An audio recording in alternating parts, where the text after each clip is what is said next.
Hey, this is Sky. Welcome to my YouTube channel. If you're interested in life coaching and mentoring, go check out my website at skyazrael.com. Let's get into today's topic. It's bright and early. Daily discipline, mind, body, and soul. This is how we get through. I didn't sleep well last night, tossed and turned all night. Had the AC turned up way too much. I woke up in the middle of the night freezing. It's like down to 50 degrees in here.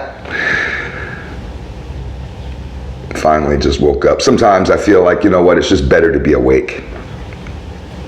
I'll sleep when I'm dead. I have nightmares every night. And I have for many, many decades. It's one of the symptoms of PTSD, which I suffer from. I don't want to use the word suffer from because I feel like that I have gotten to a point where I can manage it successfully.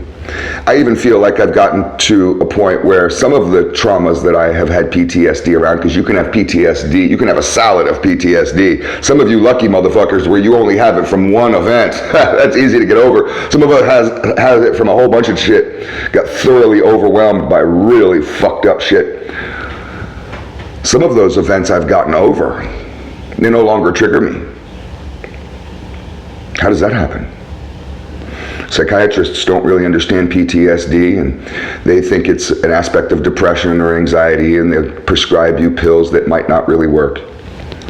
They'll tell you it's a life sentence and the best you can do is figure out how to manage it, and a lot of people manage it by simply just self-isolating and chasing vice and escapism. I've learned that for me, I had to go into those troubling events. So I'm not going to go into detail of what was causing my PTSD because it would take too long. I have a lot of other videos about stories from my life. You might be able to piece it together, but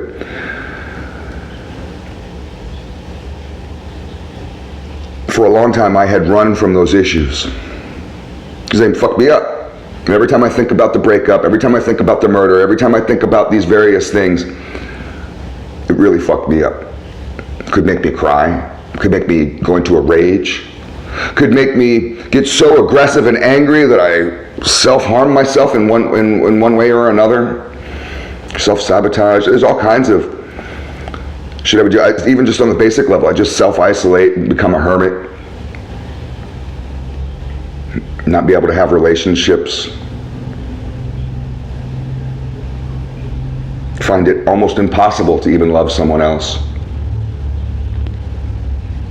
You can't even love yourself. You hate yourself. And I've realized that there's a lack of understanding with each one of your post-traumatic stress events. When we're stuck on these emotional cords from the past that are linked to our trauma, it's because we didn't understand it properly. There's something about the event we're not putting in context. You must process the past and put everything in a rational context in order to be able to see reality and to take away that emotional attachment to it. Let's just put the word PTSD aside because it gets very pointed and people get very competitive with PTSD. I've noticed when they talk about trauma. Well, my trauma was worse. I saw 400 people die, and oh, well, all you did was get dumped by your wife and lose your kids. I'm not going to judge trauma.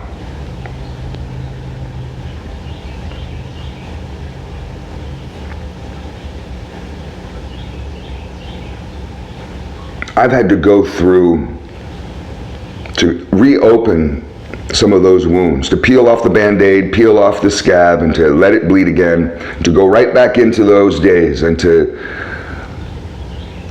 not just have the same arguments that I've had, but to look at it from a third person's point of view. And that's the point. That's where you can get into understanding. That's where you can replace that irrational emotion with rationality. Rationality gives you the context. You can see context when you're rational. When you're irrational and shots go off, then you get into an irrational state. you don't really know what's going on. If somebody is slightly removed from the event or can see it happening, can put it in context, it may not be as traumatic. And I've had those scenarios directly where shootings have happened and I was so close to it and so shocked by it that it triggered different emotional chords in me, different emotions in me, whereas other people who were slightly removed from it can see it more clearly, and therefore it doesn't affect them in the same emotional way. And that would be the reason why a month, a year, 2 years, 6 years, I'm still talking about it as if it was yesterday. Still getting those heart palpitations when I think about it, and still thinking about all kinds of fucked up shit aspects of it in a childlike way. Oh, it's so fucked up, it's so fucked up. All that is just emotion of not understanding what's going on. So I've had to go back into some of my traumas, the heavy stuff, the stuff that fucked me up, the stuff that I run from. Go back into it and rethink let those scenarios play out and try to understand them from a third person point of view. And how do you do that? This is why I promote a mind, body, and soul program all the time. So obviously, the body, when we talk about these three categories of mind, body, and soul, we have working out and physical fitness and your diet and things that affect your body directly. We have spirituality, which can be your religion, it could be meditation, it could even be forms of creativity. But when we talk about the mind, what I specifically mean is this study. You see the Sunday study groups I do for warriors. If you haven't seen those, you should check those out. Those have become popular. Once every Sunday, I do a little service for just the warriors, a little study group. That type of study, I do it every single day. And I do this for a reason, and that's so I can learn more, and I can evolve, and I can understand more, and gain context in my life. And the more that you learn, the more that you go into your mind and educate yourself, expand yourself, the easier it is to gain that rational context for everything around you, but also for everything within you. I've had these aha moments as I'm listening to Jordan Peterson talk about Pinocchio. For some reason, this motherfucker has a 3-hour, goddamn, speech about Pinocchio. You should go watch it. It's fascinating if you want to learn everything there is to learn about Pinocchio. I'm watching that one day, and it was rather unrelated. He said something, I forget what he said, but he said something that triggered me, opened up that Pandora's box of thought, but I was still able to see in a rational point of view, a rational state of mind. Instead of getting lost in that trigger, lost in that emotion, I was able to take a step back. And your relative distance from an event can help you gain that rationality. So this is what I've tried to do, is when I go into my traumas in my head, the past, I try to keep a relative distance, like you're keeping a distance from a dangerous animal.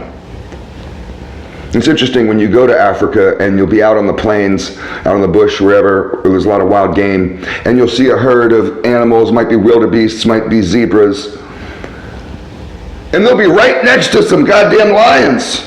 And you're thinking, well, Jesus Christ, guys, the enemy is right there. You guys don't you see the lions? You'd think they'd start running. They know the distance. They have these lions figured out. They know that, okay, if we get any closer, then we're in danger. So as long as we keep this 100-yard barrier, we're fine. The lions, don't have to worry about them. The relative distance from danger helps you understand it. So when I've gone back into my memories of the past, I have an intention of being critical, of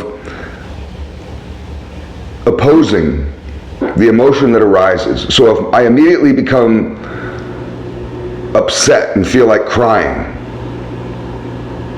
because of a murder, and I've witnessed lots of murders, watched friends of mine die in the streets, watched their last fucking breath come out of their fucking face and as they look me in the eye. And it's just a weird experience. I've had these things happen. Watch motherfuckers I know get stabbed up by 2 other motherfuckers I know.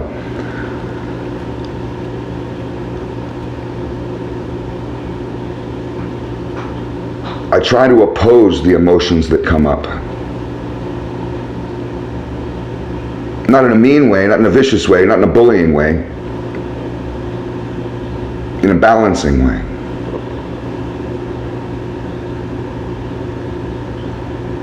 To keep myself from getting lost in it, because what we want to do is we want to go down that road into the darkness, into the valley of the shadow of death and not get injured. We need to be able to make our way out. You're going to have to take journeys into the valley if you want to get over your trauma and your PTSD. Those journeys are going to be pointed towards putting those events in context. You're going down there into the darkness to find the evil that lays within you, in order to embrace it, to give it a hug,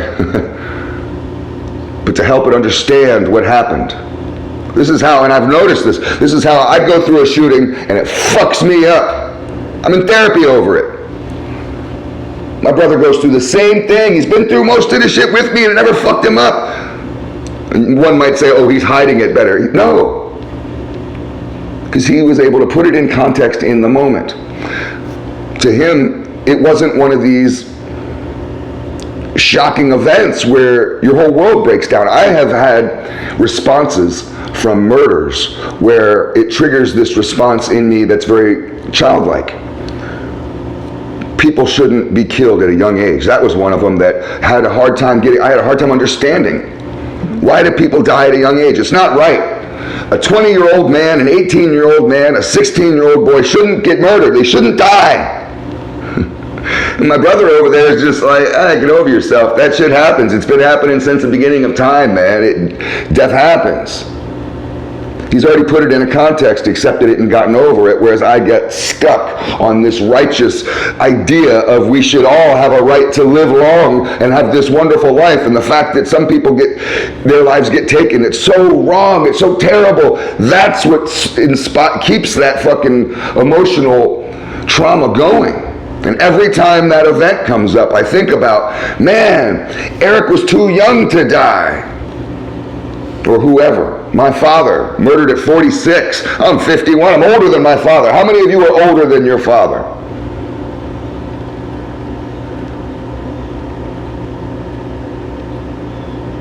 So when we understand an event, it becomes less traumatic.